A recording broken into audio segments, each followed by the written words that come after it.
سلام و درود دوستان عزیزان و تماشابینان گرامی. امیدوارم که همه کسا خوب و صحت و سربلند باشید.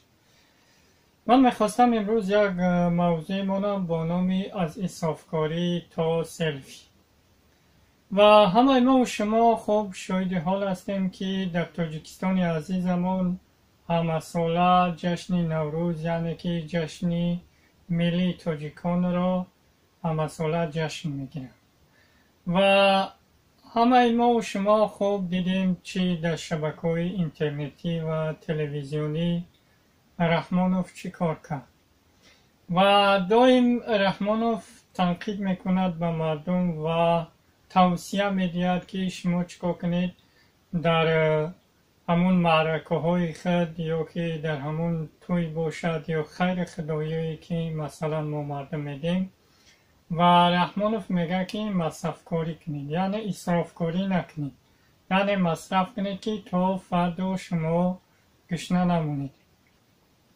و امروز هم ببینیم که رحمانوف چهره خودش در این روزای مصیبت، در این روزای سنگین چهره اصلی خودش به مردم نشان داد و ببینید که روزهای اخیر میبینیم که مردم در چه مصیبت ها گرفتار هستند. رحمانوف دنبال جشن و مراسم ها است، یعنی که همین جشن که طول 10 سال با اصطلاح خودشون بین المللیش معرفی کنند و امروز اینها میخواهند که چکار کنن، رقص بازی کنن و دیگر مردم هایی هستند که در ماتم هستند، در مصیبت هستند، اینها چیکار میکنن؟ دنبال رقص بازی هستن. و دائم گفتم که یک تاجیکستان یا که در رژیم امروزه رحمانوف یک کمیته تشکیل داده است با نام کمیته عنعنه و جشن و مراسم ها. در این کمیته مانند همون یک نفره که خیر میکند یا صدقه میکند یا که توی میگذراند یکان کار میکند، این کمیته باشه چکار میکند؟ رفته مردم را بگیم که جریمه میکند یا که به سود میکشه و اینها چکار میکنند؟ بگیم که قانونهاش را بالای مردم جاری میکنند. اما برای رحمانوف و یک توده دزد اوباش قانون نیست، چون که همه ما و شما خوب دیدیم چه حادثه گذشت و بسیاری هموطنای ما در فرودگاه های خارجی در ماندن و رژیم امروزه باشد خدی رحمانوف دنبال چی است؟ رقص و سرود. و در میبینیم که در منطقه ختلون کشورمون یک باران های با شدت برآمد بارید و مردم چکار کردن؟ آسیبی بگیم که جدی دیدن و اینها باشند باز همون دنبال رقص بازی و در فکر مردم تا هنوز اینها نیستن. و به هموطنان چی گفتنی هستم که تا امروز شما میگفته که شما خواهین یا که زیدی دولت گپ میزنید یا که زیدی رحمانوف گپ میزنید. من به اون مردم بازم اثبات کردنیم که تا امروزه رحمانوف برای ما و شما یگان کاری نکرده بود و یگان کاری نخواهد کرد. اینها فقط دنبال عیش و عشرت خود هستند و مصرفکاری های خود هستند و مصرفکاری نفری که یک توی کرد، یک کاری خود کرد یا که میبینیم که در عیدهای رمضان یا که قربانی که طول چندین سال ها است، هزارها سال است که ما مسلمانان چکار میکنیم؟ این ایدها را جشن میگیریم با یک تنتنه.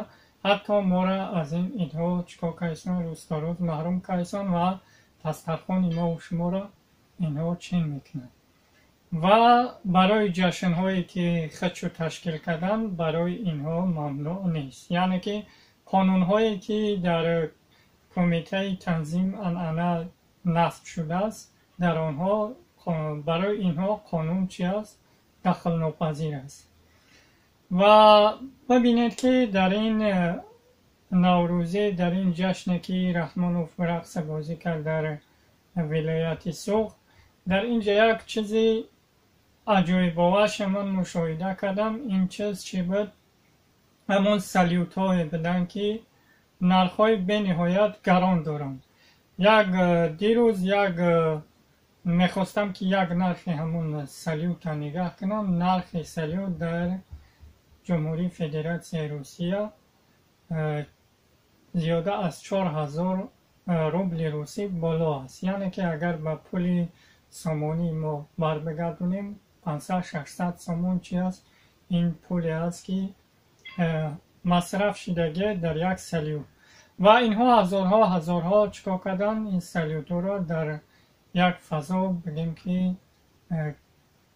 پروندن و رسخات کردن. پولی که امروز مهاجرای ما نیاز دارند به برگشتن کشور. امروز مهاجرایی که با کشور گشتن در یک بدترین کراتین قرار دارند، حتی آب نوشیدنی ندارند، حتی زندگی خوب ندارند، میتوانستند که با آنها چکار کنند؟ مصرف کنند.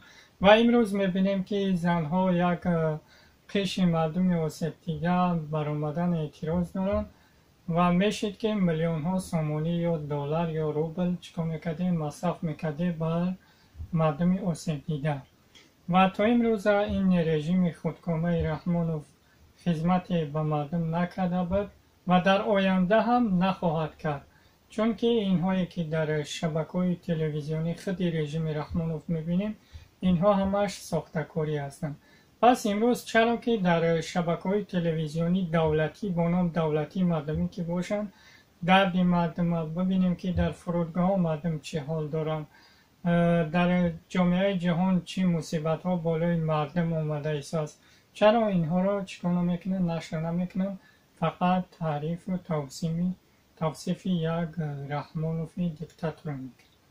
و صحبت طولانی نمیکنم، باقی در امان خدا باشید. السلام علیکم و رحمت الله و برکاته.